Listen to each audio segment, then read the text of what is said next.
आज मैं आपके साथ डिस्कस करूंगी a very beautiful sonnet the world is too much with us which is written by William Wordsworth.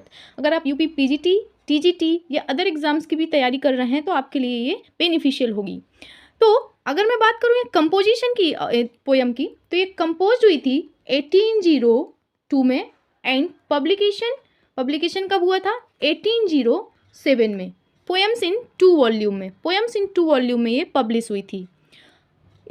ये एक पेट्रार्कन सोनेट है, आप सभी को पता है पेट्रार्कन सोनेट। तो ये sonnet divided into two parts. कौन कौन से? Octave and sestet.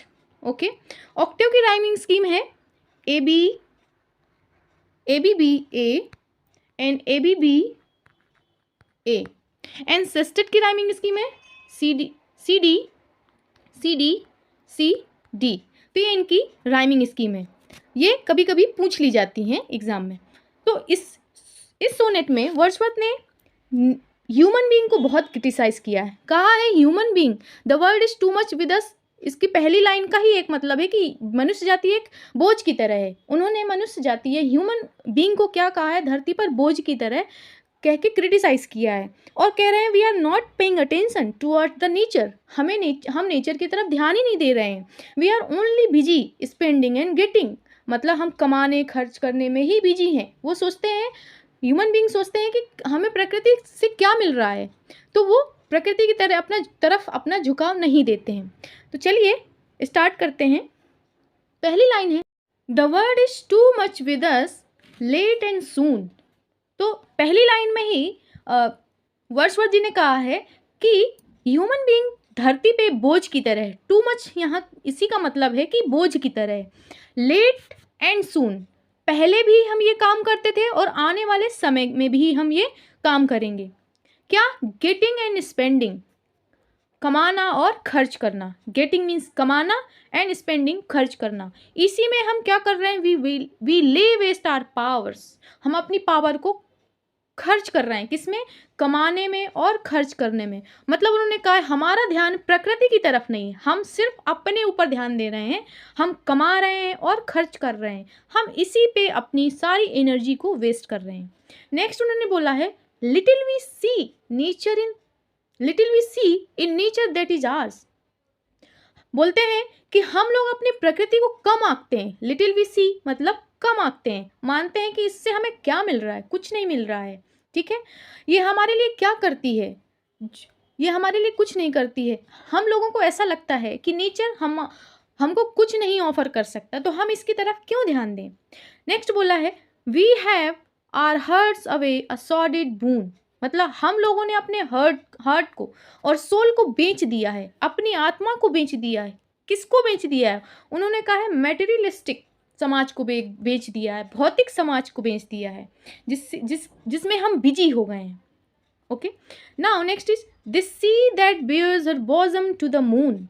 मतलब ये जो अपना सीना ताने, ये समुद्र जो अपना सीना ताने मून के सामने खड़ा है। The winds that will be हाउलिंग at all hours. और ये हवाएं जो हर टाइम गरजती रहती हैं, और ये हवाएं जो ऑल टाइम गरजती रहती हैं are up gathered now like sleeping flowers. और ये हवाएं जो अभी शांत हैं, शांत यहाँ पे स्लीपिंग फ्लावर, सोते हुए फूलों की तरह। और ये हवाएं जो अभी शांत हैं, सोते हुए फूलों की तरह। फॉर दिस, इसके लिए, फॉर एवरीथिंग, इन सब के लिए, we are out of tune. क्या हो गए हैं? इसके लिए, इन सब के लिए हमारी तरफ से कोई तारीफ नहीं निकलती है। जो प्रकृति हमारे लिए इतना अच्छा काम कर रही है, वो बोलते हैं इसके लिए हमारे मुंह से एक भी तारीफ नहीं निकलती कि कितने अच्छे फ्लावर्स हैं, कितनी अच्छी घाटियां हैं, इससे हमें फ्रेशनेस फील हो रही है। ह्यूमन बीइंग के मुंह से कोई तारीफ नहीं निकल रही है। आगे कहते हैं हमारे कवि कि it move just not great god I would rather be a pagan suckled in a creed outward. एक चीज़ हमें बिल्कुल प्रभावित नहीं करती। अगर मुझे कभी भविष्य में मौका मिला ग्रेट गॉड बनने का, तो मैं उसके अलावा एक पैगन बनना पसंद करूँगा। ग्रेट गॉड नहीं बनूंगा, एक पैगन बनना पसंद करूँगा। क्यों? So might I standing on this pleasantly have glimpses that would make me less forlorn. तब वे कहते हैं, और पैगन बनने के बाद वे एक मनोहर सुंदर घास के मैदान में खड़े होंगे और वहां से देखेंगे, महसूस करेंगे दुनिया को। क्या देखेंगे? नीचे की 2 लाइनों में बताया गया है, देखेंगे और अकेला महसूस नहीं करेंगे। क्या देख के अकेला महसूस नहीं करेंगे? जब उन 2 चीज़ों को देखेंगे तब वो बिल्कुल अकेला फील नहीं करेंगे। वो देखेंगे, have sight of Proteus rising from the sea और hear old Triton blow red horn. मतलब इस लाइन का मतलब है कि वो प्रोटस समुद्र के देवता होते हैं, प्रोटस को समुद्र से उगते हुए देखेंगे। पहली चीज तो क्या देखेंगे? प्रोटस को समुद्र से उगते हुए देखेंगे। दूसरा, और हियर, और ट्राइटन ग्रीक माइथोलॉजी के गॉड होते हैं। तो और ट्राइटन, और hear old Triton blow his red horn, और या तो फिर ट्राइटन को शंख बजाते हुए देखेंगे।